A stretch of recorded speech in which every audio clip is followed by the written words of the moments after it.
Radio 91.3 KDKR Decatur, Dallas, Fort Worth, and 91.3 KYJC Commerce. Portions of KDKR programming do not necessarily reflect the views of this station, its management, or staff.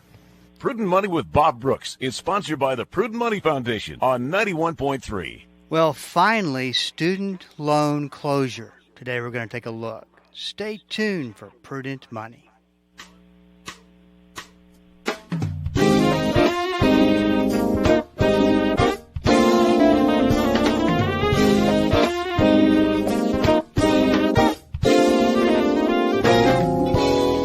Afternoon, this is Bob Brooks, and you are listening to the Prudent Money Radio Show. Thank you so much for joining me today. You know I do appreciate it. John Hupalo is going to join me on the program today, and actually he is there. Hey, John, if I would do my job, you would have easily gotten into the program before it started, but I forgot to let them know you're calling in. So glad you could... Bob. Well, hey, it's great to be there. Maybe you were just a little distracted with that second recent high school graduate done. Congratulations on that. Yeah, thank you. Absolutely tremendous. Glad that part of the journey is over with. Seems like May goes on forever when you got someone graduating. Yeah, it's great. Well, congratulations. Thank you. I know it's a huge milestone. Yeah, Thank you. Beautiful. So, John, today we get to talk about something that's supposedly going to happen, no speculation, and something that is unbelievable that it's gone for 3 years, and a little over 3 years. The student loan borrowers and the not having to make the payments, it's been there's some great things about that, but now that's going to start back up, and we finally have, because of the debt ceiling, finally have details. So talk a little bit about what that looks like.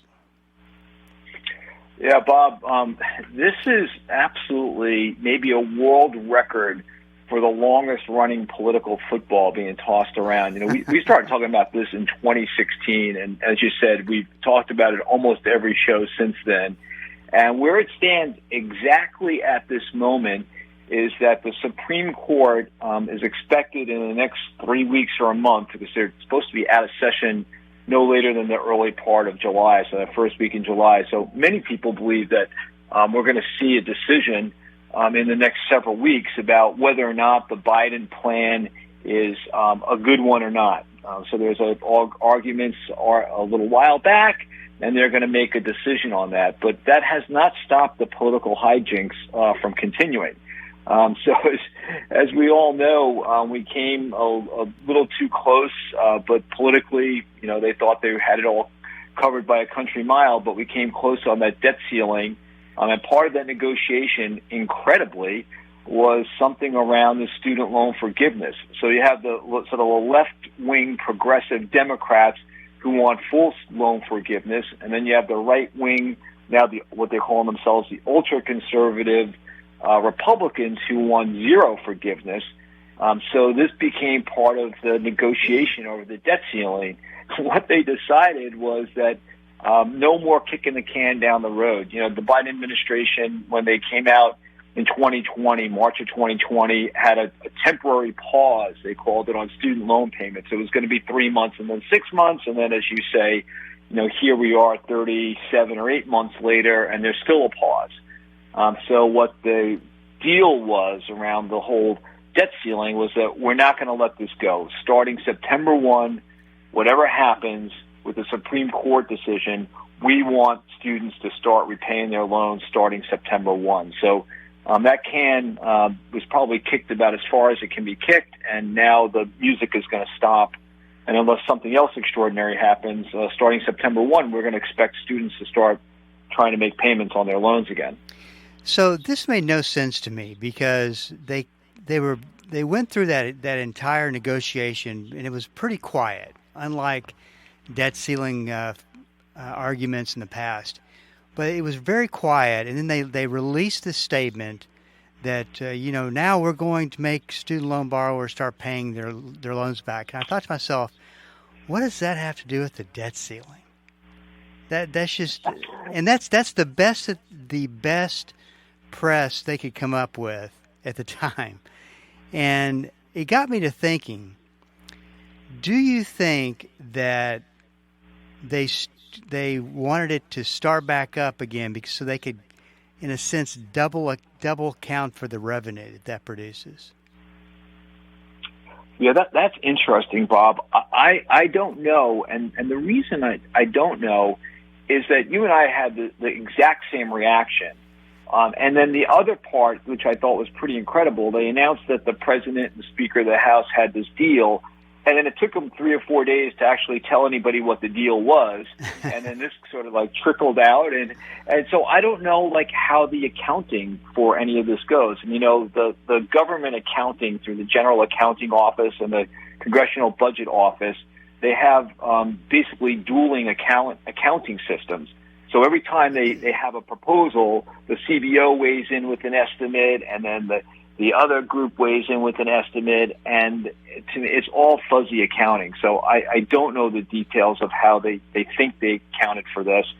And again, this could well just be a political football where they threw it in as a way to appease the hard right in the House, who had been threatening all along to hang up this debt ceiling bill, which, and you and I are in finance, we think about this a lot.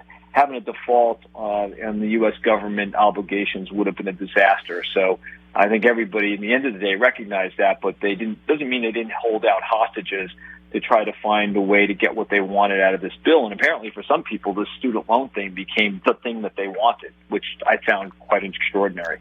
Yeah, it's unbelievable. I could just see, though, what do you think that the revenue coming into the government coffers each month is a result of student loans? What do you think that comes out to, ballpark?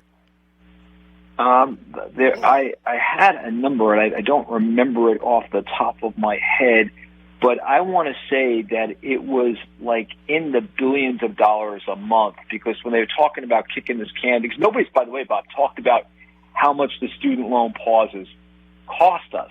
It's always about, well, the students don't have to make it. Well, somebody is absorbing that, and it's the taxpayers. Right. And it was in the multi-billions of dollars a month every time. And I want to think it was like 10 or something like that, because it was just an extraordinary number.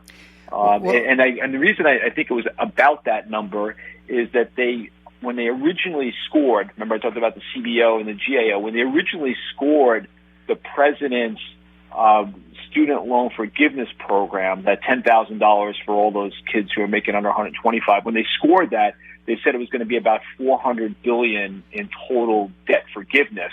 And then I remember seeing a statistic the first part of this year saying, oh, by the way, we're getting pretty close to that number now just in this pausing.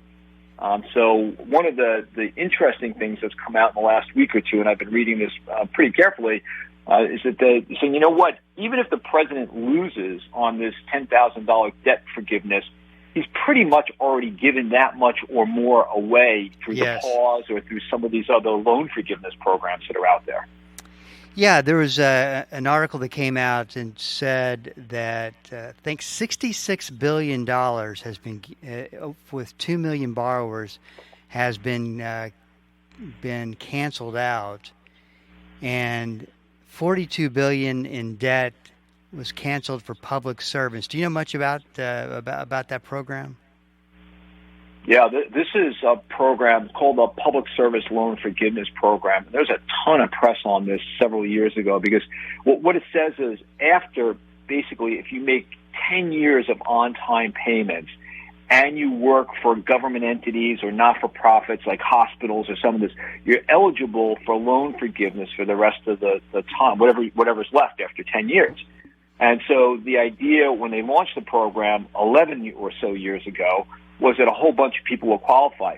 What they found out when that first cohort, that first group of kids who would have been eligible, less than 1% of them actually qualified for the forgiveness. It's because, it's the government, so they had to have paperwork. So they say, okay, to make sure there's no fraud here, if you're going to be a public servant this way, well, then you've got to go get your employer to file this certification that you're employed. And by the way, every year after that, you have to get it done again. And then you also have to make these continuous on-time payments. And so there were all these things that happened. So that program, when it was finally 10 years into it, almost nobody qualified. I mean, literally, it was like 1,000 kids out of whatever the number was, but it was almost nobody qualified.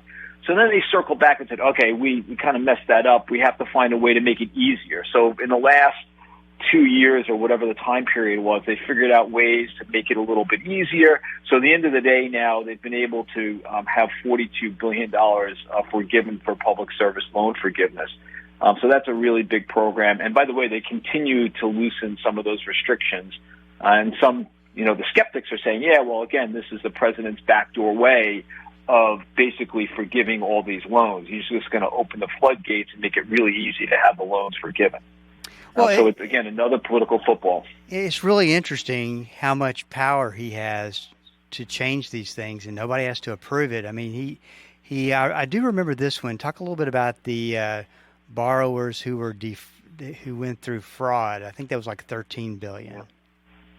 Yeah, the borrower defense. So right now, if you go on the Department of Education's website and just put in like loan forgiveness programs or something like that, and I tell your listeners all the time, I think it's worth going there. If you have any questions about student loans, that website is actually really good. Yeah, it is. Because it tells you everything you need to know, right? So you read a little. So when I looked not too long ago, there are about 8 or 9 different forgiveness programs, and some of them for great cause, like death discharge or a total permanent disability. Something happens to the borrower that's really just terrible, and some of those fraud things. But then they had a couple of these others, like a teacher loan forgiveness program, the public service loan forgiveness, and then the one that you're talking about, this borrower defense, which basically says if you went to a school, and frankly they were really targeting a bunch of the for-profit schools, those trade schools, where they brought the kids in, they milked the financial aid system, and then sometimes they just didn't have a good program. So these kids are not getting jobs. I was going to say nobody gets jobs. Well, a few of them did, but for the most part, these schools were deemed to be frauds. And so the Department of Education said, look, somebody got sort of taken into this scheme. We're not going to hold them liable for their debt. So they forgave about $13 billion of that debt. That's the borrower defense. And then there's another one called closed school. Same kind of thing. Kid starts in school, and then the next thing you know, they're not. The school closes or something happens, and the department said, we're not going to hold the kids' feet to the fire if they tried to get their education through that particular school. It'd be interesting to know how many borrowers are out there right now that are not taking advantage of some of these programs just because it was so poorly communicated. Well, that's right. And also, their loan payments have been paused, right? So right. I think, when you do something for 3 years, 3+ years now, they're not in the habit of paying. They're not getting a notice. And so, out of sight, out of mind. Frankly, I'm like that too, and I know that my girls, both of them, one of them's 29, the other's 27, and if you don't talk to them about something for 6 months or so, it's gone. And so 3 months, no student loan payments. I think a bunch of people are going to come back and say, I thought I paid that off. It's going to be a real process to get people back on repayment schedules. This is not going to be easy. This is Bob Brooks, and you are listening to the Prudent Money Radio Show. Thank you so much for joining me today. John Hupalo is here, as he is every month, to talk about everything related to college. If you want more information about John, mycollegecorner.com is where you would go. So I guess the best place to go would be the government website if you do find yourself listening and someone's listening and says, maybe I qualify for that. Is that probably the best place to go? Yeah, I think so, Bob. The student financial aid website is really good. It's studentaid.gov for folks who want to go up there. And another one that I really like a lot is actually run by a woman who was quoted in one of those articles that you were talking about. But there's something called the Institute for Free Student Loan Advisors, and it's freestudentloanadvice.org. And this is a 100% great site. The woman who runs this, Betsy Mayotte, was actually the ombudsman, so the person who kind of went to bat for people who had problems at a group called American Student Assistance in Boston, and they were very well known for what they do. So she's got, her heart is 100% in the right place. She knows what she's talking about. So for those borrowers who might have loans outstanding or want some advice, again, go to studentaid.gov or freestudentloanadvice.org, and you can get some information. And what's great about particularly the studentloanadvice.org site is that if you have a specific question about your particular loan, they might have someone there who can actually help directly with your specific question. So I think it's really a great site. Now, there are 3 changes that student loan borrowers might see. And one is if the student loan cancellation goes through, student borrowers might see, or probably, I guess, would see lower payments. Talk a little bit about that.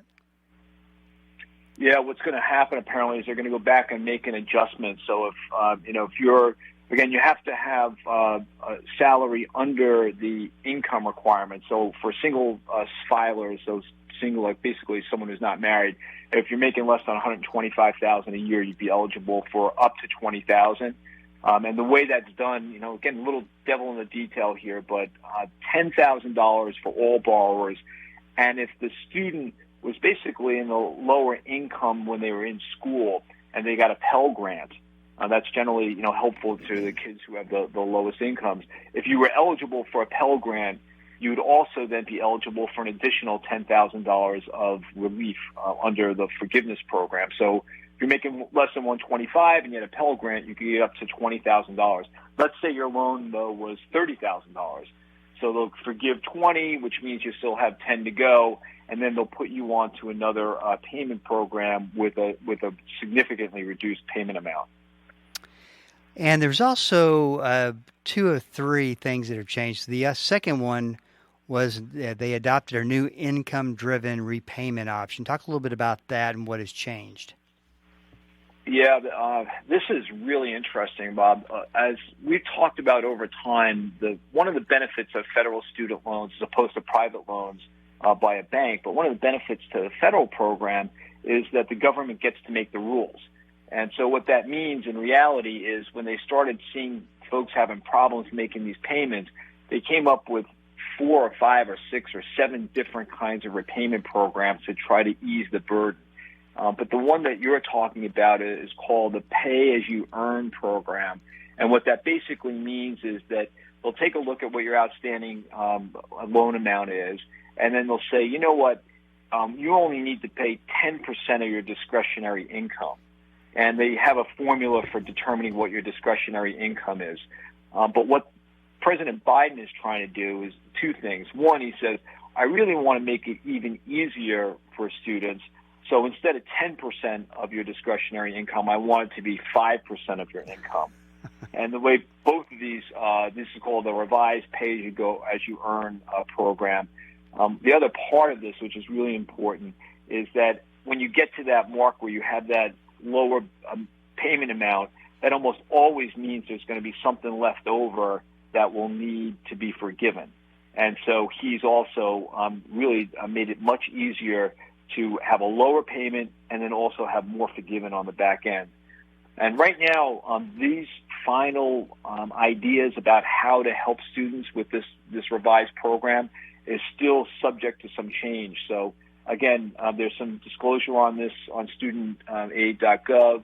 I would keep my ear to the ground. And the best advice always for anybody listening has a student loan, wants to know if you're particularly eligible for any of these programs, is call the student loan servicer that's right now collecting on your particular loan. That they know what the rules are.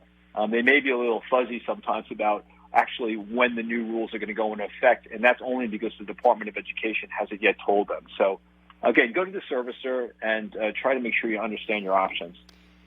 There was a third one, a change that could be happening, and it could be that there's a new company handling your loan. Talk a little bit about that and what's going on. Yeah, they've gone through a series of RFPs and other and other ways to try to make sure that they have the highest quality services available. And there's this grading process, and when somebody doesn't do well, they replace it.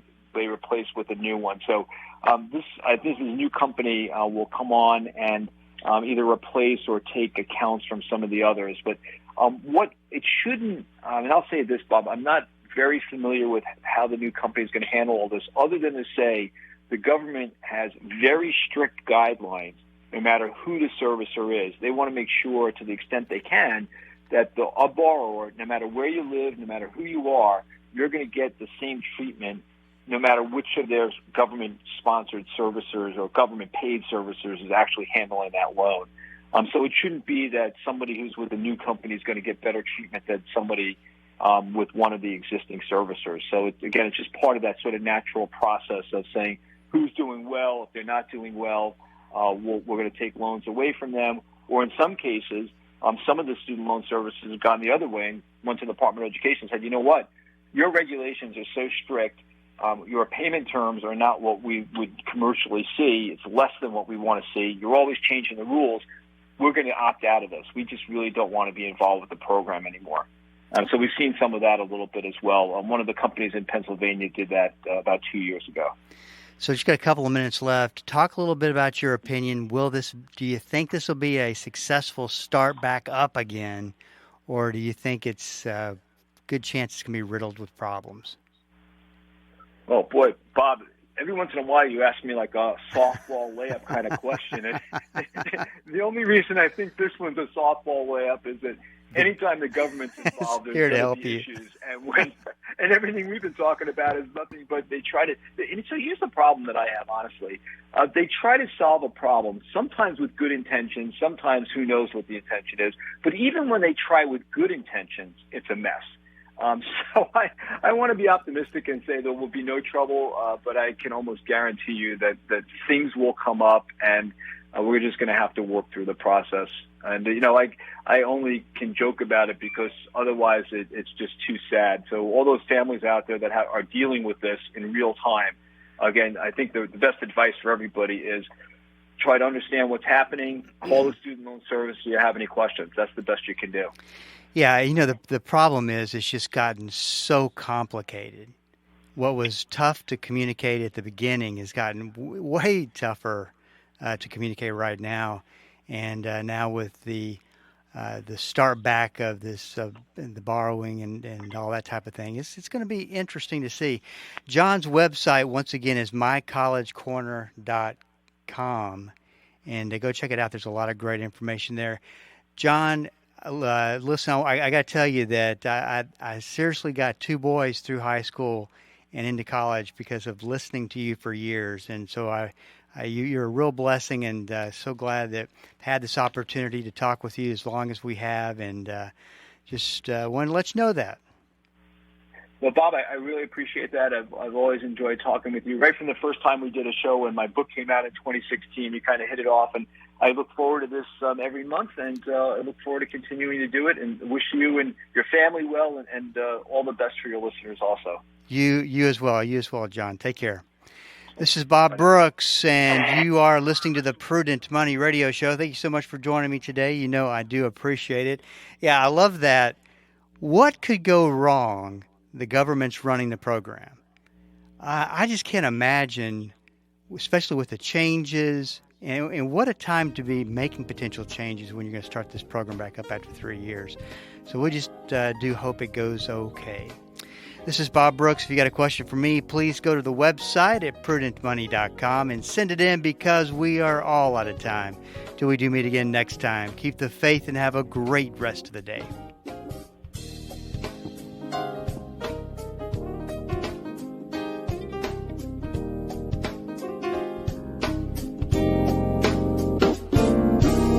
That's all the time we have for today.